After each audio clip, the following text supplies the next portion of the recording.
I'm back. So I think it's time for an updated video ever since my camping trip. The video that I posted 2 videos before I started sharing videos of my camping trip, where I had a rant about working and about paying off my mortgage and how I want to work for another 30 years. And I realized how exhausted and burnt out I really was in that moment, in that video. I hadn't been on a vacation since the first week of December. So we're talking 5 months. That is the fault of the way standard benefits by employers are provided. You get 2 weeks of PTO, paid time off, and you cannot take them back to back together. And those 2 weeks covers if I'm sick, if I need to call out for whatever reason, and if I want to take time off. How else can I really take a 5-day vacation, a week off, if they're not 6 months apart?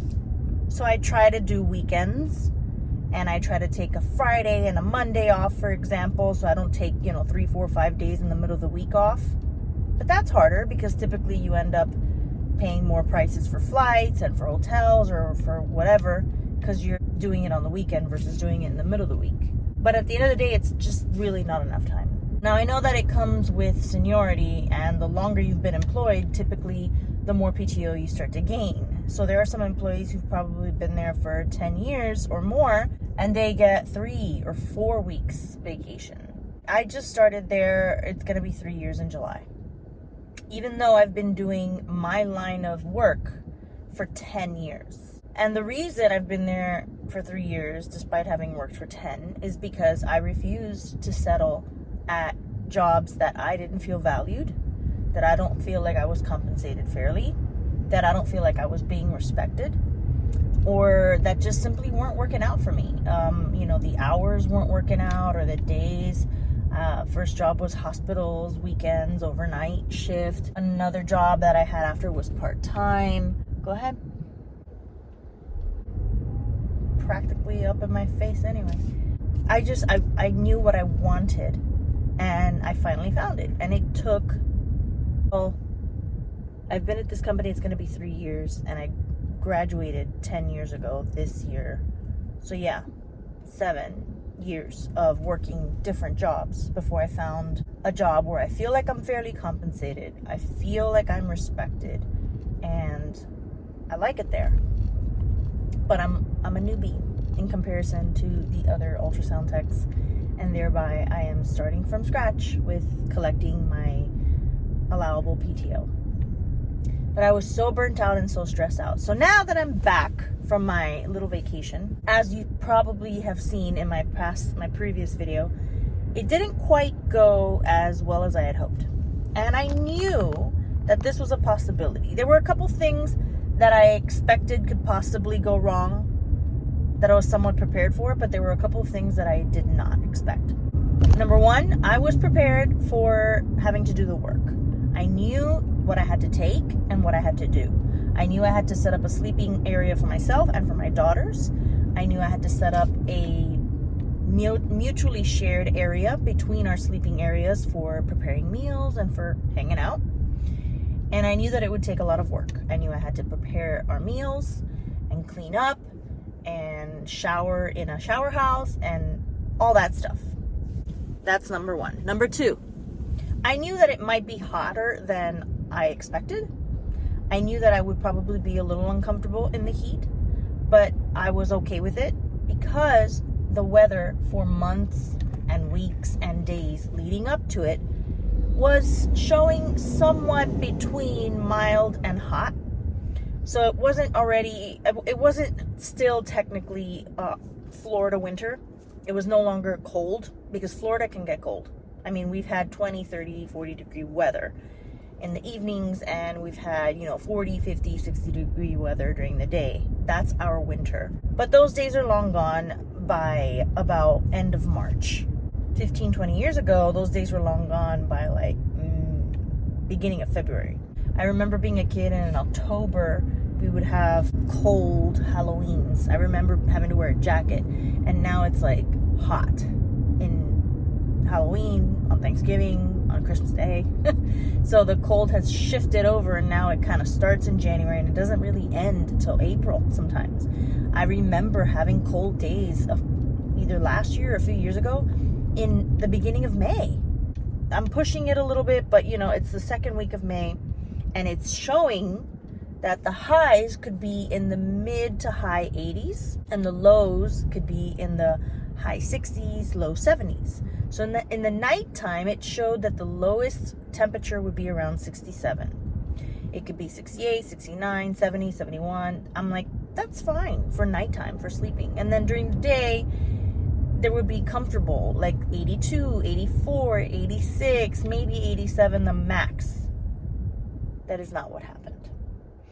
And I kind of knew that this could potentially happen.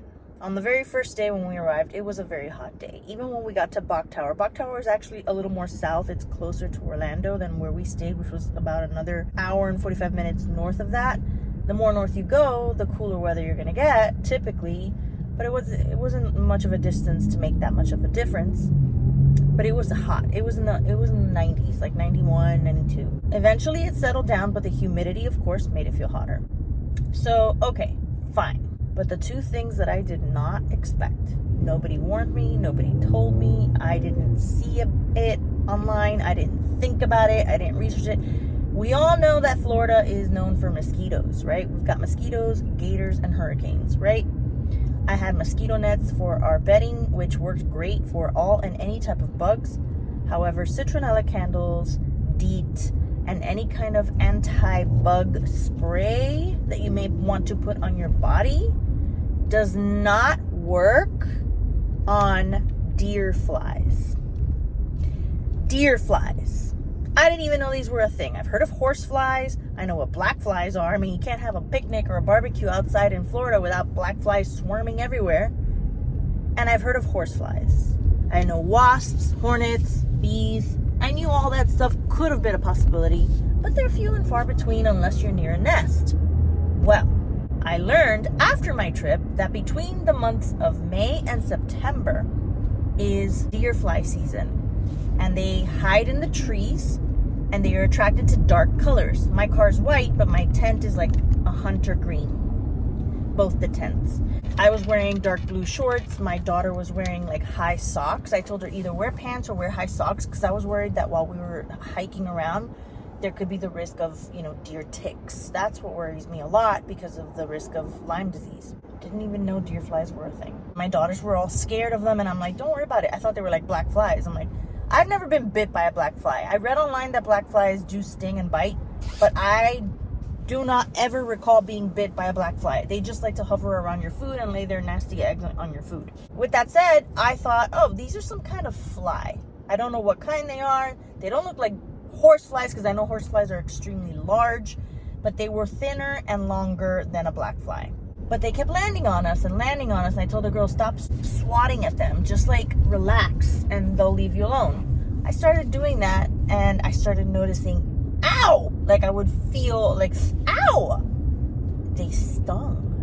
They do sting. It feels a little like a bee sting. I knew this was going to be a problem. Because we're hanging out outside, we're setting up, we're just trying to sit around, enjoy our time. I'm preparing our first meal, and they're stinging us. The girls go into their tent that they're supposed to sleep in just to hang out, to talk, to be on their devices, because they don't want to be outside because of these bugs. And I don't want to be in my car because it's hot. It's hot, and my car is hotter than the girls' tent. The girls' tent has 4 sides where you can have a mosquito net and not have it be completely covered. So as most tents, there's usually like a window, and the window has a mosquito net, like a screen, and then it has the solid panel, which is for pure privacy and protection from like rain and whatnot.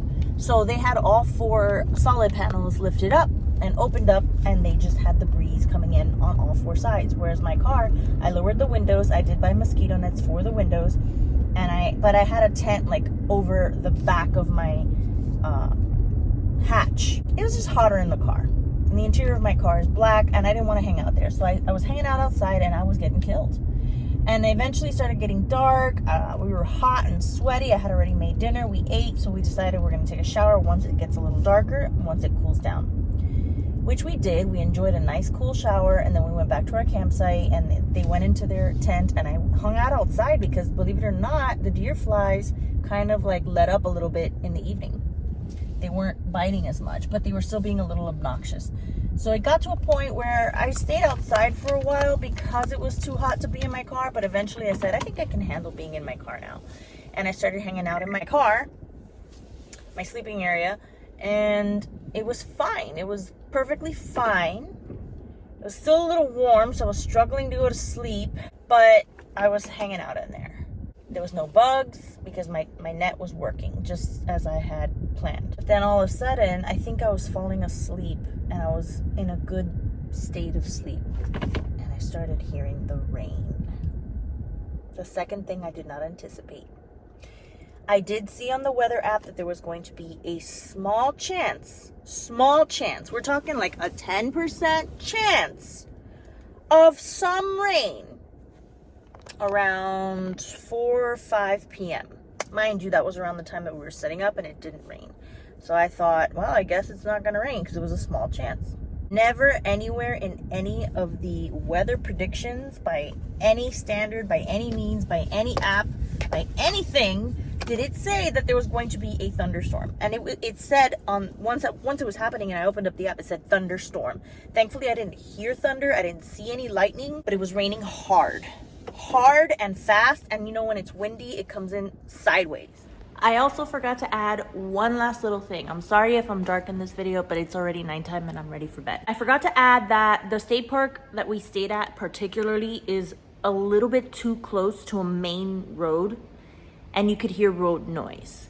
And I remember trying to fall asleep and being woken up by the sound of an ambulance or a police car. I also had to struggle and I remember going through a lot of hardship because I had my windows down with the mosquito nets so that I can get a breeze. So as soon as the rain started, the water was also getting in my car.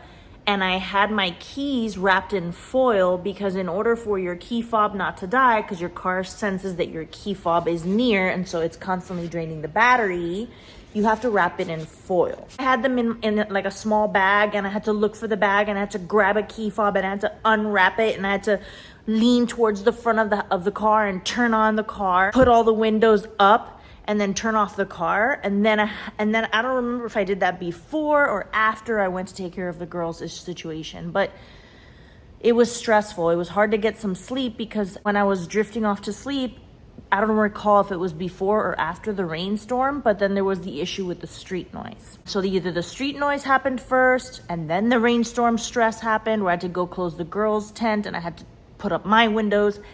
And then at some point, the cat situation where the cats came and started rummaging through our stuff, and I saw one through the window I think the cat thing happened first. And then I think the rain happened second. And then I think the street noise happened third, because I remember thinking, damn, I was finally sleeping well, and now the sirens that I can hear, it's like if it's down the block. I feel like I got a couple of hours of good sleep, but then once the sun came up, the temperature started rising and it started getting hot. And once I get hot, I can't sleep anymore. A third thing that I did not predict was the street noise. So when you look at state parks, look very carefully at the map and where it's located and how far deep into a national forest or how far deep into a wooded area is it in comparison to the main road that you turned in on. Is it a main road? Is it like a back road that you turned in on? Because that's also important. You want a peaceful night's sleep. And unfortunately, it wasn't just due to the flies or the heat or the rain, but also the street noise. And very minor issue, but there was a person close to us with a crying baby. But those follow me everywhere. Anyway, back to the video. So I'm laying in my car, and my car, my sleeping quarters is in a car. So the hatch of the car is open, and so you have a protection. So there was no water coming into my car, but there was some water dripping around the edge of my tent, which was around the hatch of the car. And I guess from the wind blowing, it was kind of splattering a little bit at the foot of my bed, because my bed is basically like a foamed, rolled up little piece of foam that I was sleeping on. So eventually in the morning, I did see that the foot of my bed and my sheets were a little bit damp. But immediately upon the rain, I realized, oh my God, the girls. Oh my God, the girls' tent. The girls' tent has like an oval shape, like an egg shape kind of. The entryways on this side and on this side. It's kind of like this. So on these two sides, this side they had completely closed because they said it felt weird sleeping and having that part above their head like open and exposed. So they closed it. But the front part, remember I said that most tents have two panels. They have the mosquito netting sort of, panel, and then they have the solid one that goes over it. In the past, when I've camped before, both of those types of fabric were able to be open and closed from the inside of the tent. So if you're in the tent, you can unzip the solid part and have the screened in part and see outside like a window and have a mosquito net, and you can unzip the mosquito net and actually step in and out. You can get in, you can close the mosquito net, and you can close the solid part. Well, this tent, it was backwards. The only part that you can unzip and unzip from the inside was the mosquito net. The solid portion could only be covered, like brought down or lifted up from the outside. It didn't have a zipper. It had these little Velcro attachments on the side. It had these little metal rings on the ends, which I'm realizing if you put little poles or if you tie some string with some stakes, it could have created like a little bit of a roof or an awning over that area. Or you can roll it up and it hooks with these little plastic pieces, and then there's like a little piece of fabric that's like a ring, and you hook it in. So that's what I had done. I rolled them up and I hooked them. So at 1 a.m, I realized, oh my God, my daughters are probably getting soaked. I went out there for some reason, grabbed a towel and just threw it over my head and my shoulders, which was pointless because the towel got soaked, my head got soaked, everything got soaked anyway. And I was out there on my knees at the base of their tent trying to unhook this thing, and then trying to unhook the other one in the dark where I couldn't really see. I had to feel my way through as the water is coming down, getting their tent wet and getting myself wet. And finally, when I undid it and I rolled it down and I kind of secured it, I went back to my tent. I left the towel outside, like over, I had boxes with kitchen stuff. And I went into my area. I took off my sleeping gown. I was wearing basically, it's kind of like a beach cover up, sort of like tank top sort of dress. And thankfully it was dark, and I put up like my coverings, and I was just in my birthday suit in my car because I was soaking wet. I didn't want to wet my bed. I stayed in there for a while, and I was feeling calm that my daughters were no longer getting rained on, and I said, let's try to get some sleep. As I'm trying to get some sleep, I'm hearing noise outside, like some sort of like rustling around, and I'm like, what's going on? Where's that noise? What's happening? Like someone's at my tent, at my campsite. And I look out my window and I see the two campsite cats that my youngest daughter had run into and she had seen, and she loves cats, so she started giving them water. I'm like, don't get too close. You don't know if they have rabies. You don't know what they might have. Like, they're just feral street cats, and they're gonna always be coming after you for food, and we have food in our campsite. I should have invested in it. I didn't want to spend the money because it was like $60 or $80 for a few clear, like Tupperware sort of big containers with like lids that close. I said I get tons of Amazon boxes in the mail. I'll just use Amazon boxes for all my kitchen stuff. Well, they weren't closed, so those cats went into our main area where I had all of our kitchen stuff, and they started taking things. I saw a cat walking with like a bag of something in its mouth, and I didn't know what it was, and I said, forget it, whatever. If raccoons, if cats, whatever, they go into my kitchen, what am I gonna do? It's pouring rain. So I wake up in the morning and I go outside and I find a bag of bread just thrown about, scattered about on the campground, and I find our bag of marshmallows.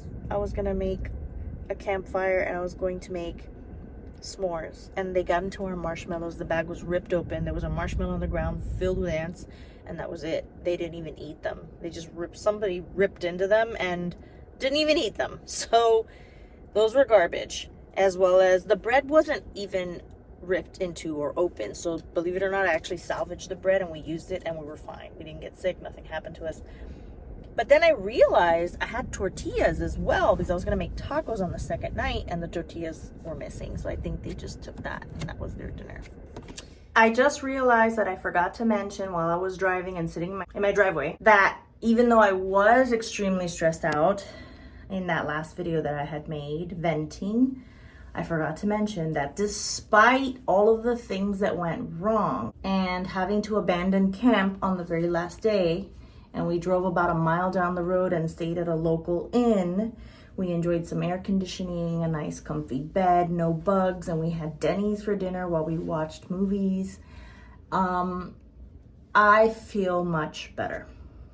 I feel relaxed. Even though it was a lot of work, it was a lot of labor. I almost didn't even want to go into work on Monday because I was so tired and so exhausted from all the physical work that it required. It's almost like how exercise is exhausting, but yet it makes you feel stronger and more energized and feel better.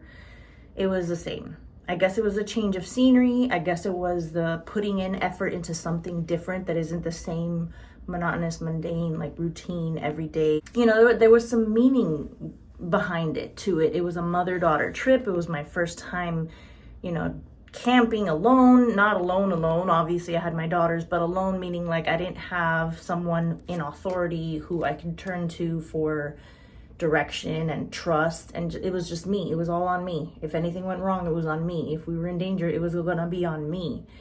And that's character building, and that helps you to feel more confident, helps you to feel stronger, helps you to feel freer in a way. It sounds weird to have more responsibilities, makes you feel more free, but it does, because you do recognize that you're not at the mercy of anyone else, and that if you have to absolutely, you know, be on your own, you can be, and that you will be okay. And that's a very freeing, very reassuring and calming feeling to have, to know that even if you only have yourself, you're gonna be okay.